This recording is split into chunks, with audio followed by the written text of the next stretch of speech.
नमस्कार दोस्तों, मैं सोनू वर्मा आप सभी दोस्तों का हार्दिक स्वागत करता हूं आपके अपने YouTube channel even tour classes पर। मित्रों, मैं बात करने वाला हूं आज राजनीति शास्त्र का जो नया पाठ्यक्रम आया है उसके बारे में। ठीक है, क्या क्या आपको पढ़ना है और कि कौन कौन से टॉपिक बचे हैं। तो चलिए मैं बिना देर के स्टार्ट करता हूं। और अभी तक आपने हमारा यूट्यूब चैनल सब्सक्राइब नहीं किया है तो यूट्यूब चैनल सब्सक्राइब कर लें और बगल में घंटी वाले बटन को भी दबा दें ताकि हर एक नोटिफिकेशन आपको सबसे पहले मिल सके। और वीडियो को लाइक नहीं किया है तो वीडियो को लाइक कर दें। और इसका पीडीएफ लेना चाहते हैं तो हमारे व्हाट्सएप ग्रुप 9027457677 पर हेलो लिख कर भेज सकते हैं। मैं इसका पीडीएफ आपके व्हाट्सएप नंबर पर डाल दूंगा। चलिए बिना देर के मैं स्टार्ट करता हूँ। तो दोस्तों, ये नवीनतम पाठ्यक्रम है 2022 का।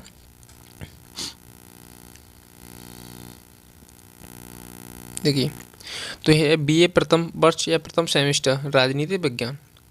प्रथम वर्ष और प्रथम सेमेस्टर में कोई खास अंतर नहीं होता है। एक सेमेस्टर होता है वो, सॉरी, एक साल में 2 सेमेस्टर होते हैं, यानी पहले सेमेस्टर, सेकंड, फिर जो आपकी बीए कंप्लीट होती है 6 सेमेस्टरों में होती है। ठीक है, तो एक साल में 2 सेमेस्टर, 2 साल में 4 और 3 साल में 6 सेमेस्टर, इस तरह से आपकी 3 साल में हो जाती है। और बीए करेंगे तो एक साल में एक बार पेपर होते हैं जो लास्ट में ईयरली एग्जामिनेशन बोलते हैं उसे, सालाना पेपर। और फिर जाके सेकंड ईयर में भी ईयरली एग्जामिनेशन होंगे, फिर जाके आपके होंगे थर्ड ईयर में ईयरली एग्जामिनेशन, उसके बाद आप पास हो जाओगे बीए में। तो चलिए मैं पहले वर्ष का ये बात कर लेता हूँ राजनीतिक विज्ञान के बारे में, क्या क्या सिलेबस आपको पढ़ना है। तो दोस्तों, आजकल ना सिलेबस, तो देखो जो सिलेबस है ना, जो सिलेबस इंग्लिश में दिया है, क्योंकि अब इंग्लिश में ही दिया जाता है सिलेबस, बट मैं आपको बिल्कुल हिंदी में समझा दे रहा हूँ। तो पहले लिखा है इसमें birth, growth and the political trends in the Indian national movement. ठीक है, यानी जो राजनीति का उद्भव या जन्म कब हुआ, ग्रोथ किस तरह से बढ़ी, and the political trends in the Indian national movement, और भारतीय राष्ट्रीय आंदोलन में पॉलिटिकल का क्या महत्व रहा था। ठीक है, आगे stage of constitution development, making of the constitution assembly, philosophy of Indian constitution, citizenship.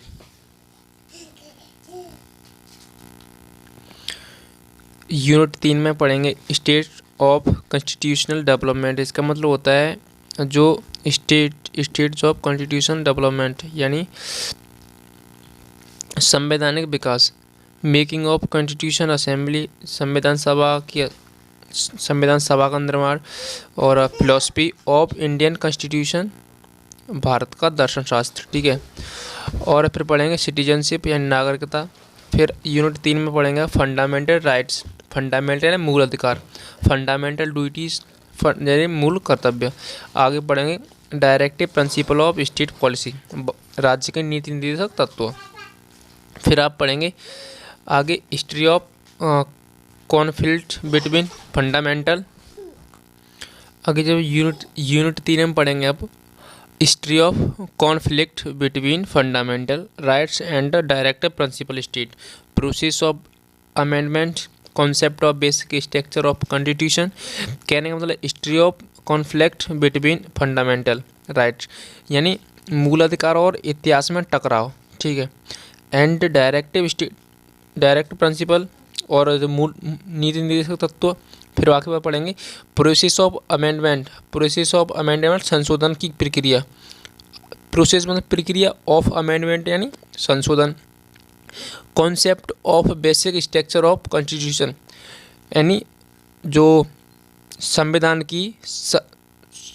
का बेसिक स्ट्रक्चर यानी कहने का मतलब संविधान की निर्माण प्रक्रिया।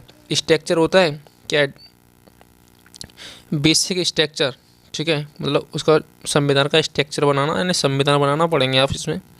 आगे यूनिट 5 में union executive and union legislative यानी संघ कार्यकारी और कार्यकारी विधायिकाएँ।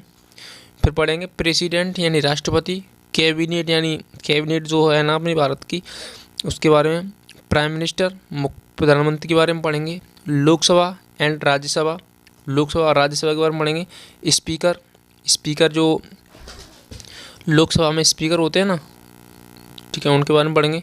आगे 6 में स्टेट एक्सिक्यूटिव एंड लेजिस्लेचर यानी संघ कार्यकारी परिषद और विधायिका, पावर्स इनकी क्या शक्ति हैं, फंक्शंस, क्या कार्य हैं, and the relationship between the government and chief minister, और इनकी मुख्यमंत्री रिलेशनशिप बिटवीन द गवर्नर और इनकी राज्यपाल से क्या संबंध होते हैं, एंड चीफ मिनिस्टर और मुख्यमंत्री से। द लेजिस्लेटिव असेंबली, लेजिस्लेटिव विधायिका परिषद, द लेजिस्लेटिव काउंसिल और विधान परिषद। ठीक है, आगे बढ़ेंगे 8 में जुडिशियरी का मतलब होता है न्यायतंत्र। ठीक है, उच्च न्यायालय वगैरह। तो composition, power and jurisdictions of supreme court की न्यायतंत्र का पढ़ेंगे, मतलब किस तरह से न्याय उसमें मिलता है, हाई कोर्ट में और डिस्ट्रिक्ट कोर्ट में। ठीक है, आगे यूनिट 9।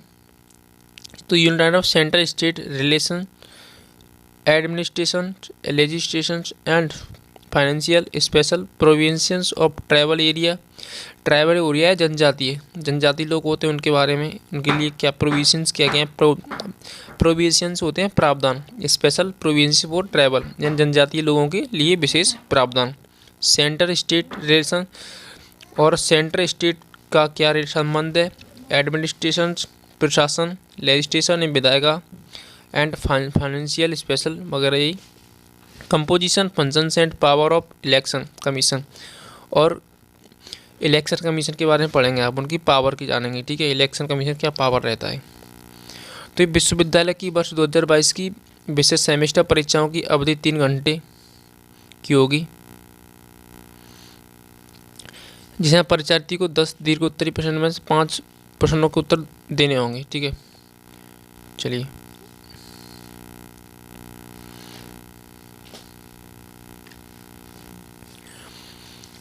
चलिए मैं थोड़ा क्वेश्चन की ओर नज़र डाल लेता हूँ कि क्वेश्चन में क्या क्या आप कैसे क्वेश्चन पूछे जाएंगे। तो क्वेश्चन पहले पूछा जाएगा, भारत में राष्ट्रीय आंदोलन के उदय के कारण उदारवादी तथा उग्रवादी दल के सिद्धांत, नरम दल एवं गरम दल, कांग्रेस की नरमपंथी तथा उग्रपंथी शाखाएं, उदारवादियों एवं उग्रवादियों के सिद्धांत, असहयोग आंदोलन की आप क्या समझते हैं, उन परिस्थितियों का वर्णन कीजिए जिन्होंने असहयोग आंदोलन को जन्म दिया, सविनय अवज्ञा आंदोलन, वे कौन सी परिस्थितियाँ थीं जिन्होंने महात्मा गांधी को 1930 में सविनय अवज्ञा आंदोलन चलाने के लिए विवश किया। भारत छोड़ो आंदोलन से आप क्या समझते हैं, उन परिस्थितियों को वर्णन कीजिए जिन्होंने 1942 में भारत छोड़ो आंदोलन का जन्म दिया। ठीक है, भारतीय संविधान सभा के निर्माण का वर्णन कीजिए, संविधान सभा का अर्थ लिखिए, भारत में संविधान सभा की गठन की पृष्ठभूमि विवेचना कीजिए, संविधान सभा का निर्माण किस प्रकार हुआ तथा अपने कार्य संबंध इसी समस्याओं का सामना करना पड़ा। भारत में संविधान निर्माण की प्रक्रिया पर एक टिप्पणी लिखिए, भारतीय संविधान के मुख्य स्रोत बताइए, भारतीय संविधान की उद्देश्य का वर्णन करते हुए उसके मूल तत्वों पर प्रकाश डालिए, नागरिकता प्राप्त करने के लिए प्रमुख शर्तों का पर प्रकाश डालिए। आगे नागरिकता किन परिस्थितियों में प्राप्त की जाती है, मूल अधिकार से आप क्या समझते हैं, भारत के नागरिकों के लिए मौलिक अधिकार का वर्णन, भारतीय संविधान में मौलिक अधिकार दिए हैं,